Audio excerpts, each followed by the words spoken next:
Se você parar para pensar, dentre as coisas mais grandiosas, misteriosas e complexas do mundo se encontra a mente humana. É com ela que surgem os maiores sonhos, as grandes ideias, as respostas para muitas questões internas e basicamente tudo que vemos em nossa volta. Podemos dizer de forma mais científica que a mente humana é um conjunto de elementos que compõem a experiência subjetiva dos seres humanos. Esses elementos são conhecidos também como os módulos mentais, que podem ser representados pelas memórias, pensamentos, emoções, dentre outros. Acontece que, ao contrário do que muitos pensam, a mente humana não é algo tangível, ou seja, não existe uma estrutura da mente. Podemos entender, portanto, que na verdade quem constrói a mente humana e possibilita a sua existência é o próprio cérebro. E como entender sobre a mente e o cérebro humano é um assunto considerado minimamente interessante pela maioria das pessoas, nós nos deparamos com milhares de conteúdos na internet que, infelizmente, trazem mentiras sobre essa nossa máquina biocomputacional. Sejam em blogs, vídeos, sites, livros e até mesmo em cursos e grandes eventos, existe muito falso conhecimento sendo passado. Afinal, será que as mensagens subliminares realmente podem mudar os nossos comportamentos mesmo sem a nossa consciência? Será que com a prática nós podemos fazer mais de uma coisa por vez? Ou seja, ser uma pessoa multitarefa? Será que exercícios como caça-palavras, xadrez, palavras cruzadas realmente podem aumentar a nossa capacidade cognitiva? E aquela questão de usarmos apenas 10% do nosso cérebro, é uma verdade parcial ou é realmente uma mentira? No vídeo de hoje eu vou te explicar algumas dessas questões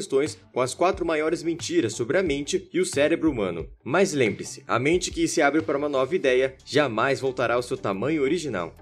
E se você gosta desse tipo de conteúdo, já deixa seu like, se inscreve aqui no canal e ativa o sininho, porque aqui tem 3 vídeos novos por semana. Meu nome é Gustavo, esse é o canal Faculdade da Vida e sem mais enrolação, bora aprender!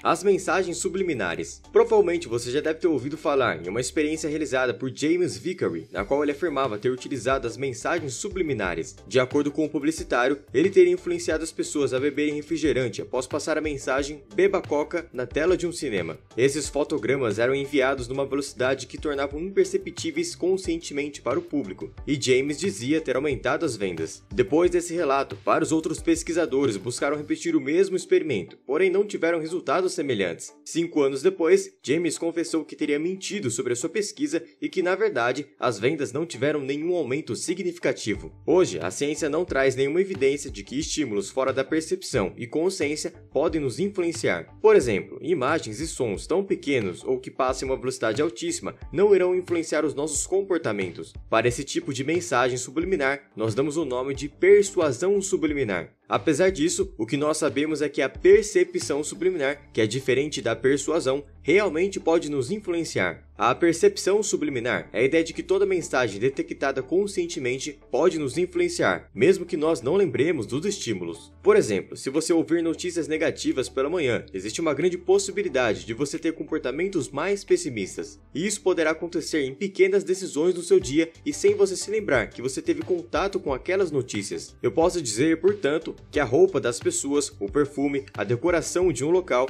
o que você ouve e tudo em sua volta que está dentro da sua percepção não só pode te influenciar, como já está influenciando todos os dias, mesmo que você tenha certeza do seu livre-arbítrio. Só para você ter uma noção dessa influência, se eu conversar com você sobre assuntos mais animados e alegres, existe uma grande chance de você andar um pouco mais rápido do que se eu tivesse falado sobre assuntos tristes e sem energia.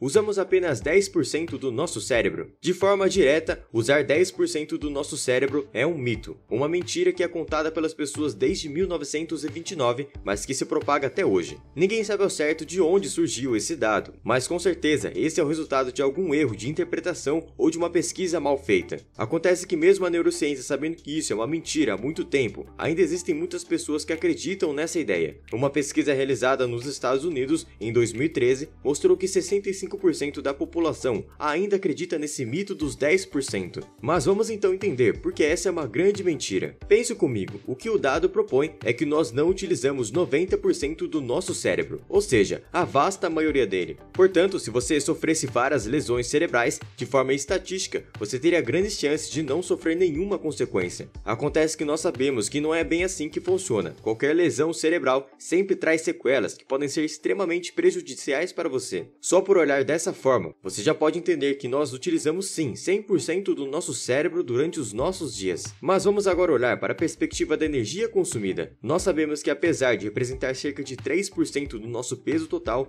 o cérebro humano é responsável por gastar 20% de toda a nossa energia. Ou seja, se as funções de 10% do nosso cérebro fossem responsáveis por gastar 20% de toda a nossa energia, se eu quisesse utilizar o potencial pleno da minha máquina biocomputacional, eu teria que consumir quantidades enormes de calorias que são fisiologicamente impossíveis. E talvez as pessoas ainda mantenham essa crença dos 10%, pois elas olham apenas para as funções do cérebro que elas conscientemente percebem. Mas saiba que a vasta maioria das funções do seu cérebro acontecem de forma inconsciente, ou seja, abaixo da linha da percepção. Nesse exato momento, milhões de processos estão acontecendo, mesmo que você esteja apenas deitado e ouvindo o vídeo.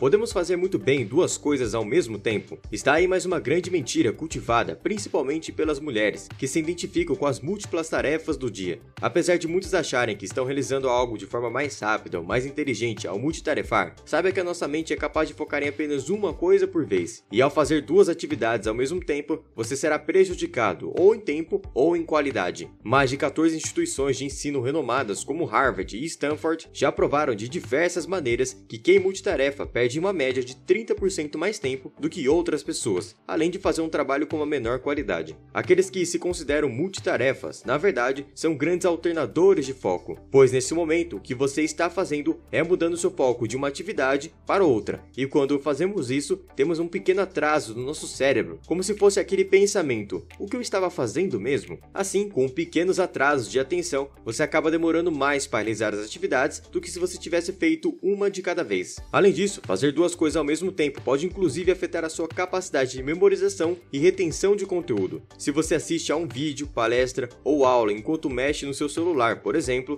a sua capacidade de retenção de conteúdo será extremamente prejudicada. Inclusive, esse é um dos motivos das pessoas estarem relatando cada vez mais o esquecimento das pequenas coisas no dia, pois a todo momento nós somos bombardeados por informações, como notificações, mensagens, áudios e todos os tipos de distrações. Saiba também que ficar alterando seu foco vai parecer algo atrativo, pois isso gera pequenas recompensas para o seu cérebro. Mas não caia nessa armadilha. Priorize apenas uma atividade e assim você fará em menos tempo, com maior qualidade e uma melhor retenção de conteúdo. Xadrez, caça-palavras e palavras cruzadas aumentam o desempenho do meu cérebro. Nós sabemos há muito tempo que estar sempre aprendendo coisas novas é uma das melhores maneiras de se manter um cérebro mais jovem e saudável. Quando você desafia o seu cérebro a entender coisas completamente fora da sua rotina, da sua realidade, cultivamos um bom funcionamento cerebral. É como se as novas habilidades, conhecimentos e as novas estradas a serem percorridas fossem a atividade física do nosso cérebro. E aqui você pode entender um dos motivos que fazem o Brasil ter um dos piores índices de conservação do cérebro humano, já que para a grande maioria da população, aprender coisas novas é algo reservado apenas para a nossa infância e adolescência. Portanto, se você não joga xadrez e não realiza nenhuma dessas atividades mencionadas, elas podem sim trazer benefícios para o seu cérebro. Porém, o fato é, jogar xadrez por anos e anos vai trazer grandes transformações em relação a um cérebro mais saudável? E a resposta é que se você jogar xadrez por muitos anos, você será muito bom, talvez excepcional, porém, em jogar xadrez. Ou seja, o que eu estou querendo dizer é que o seu foco não deve estar na atividade a ser realizada, e sim nos novos aprendizados. Se você é engenheiro, aprenda um pouco sobre história. Se você é um médico, aprenda como pintar. Se você é violinista, tente um instrumento diferente. E se você reparar, isso que eu estou dizendo vai contra tudo que as redes sociais fazem com você. Pois se você está vendo esse vídeo, é porque você minimamente já se interessa ou estuda sobre a mente, o cérebro e o comportamento humano. O próprio YouTube vai recomendar aquilo que faz parte da sua realidade, que você gosta ou já pratica. Por isso, não se limite às suas recomendações, interesses e gostos. Busque diferentes assuntos, conhecimentos e desenvolva novas habilidades. Eu espero que você tenha gostado do conteúdo desse vídeo, eu fiz com muito carinho realmente para te ajudar. Então já deixa seu like, se inscreve aqui no canal, porque é de graça e me ajuda demais. Muito obrigado pela sua atenção e até o próximo vídeo.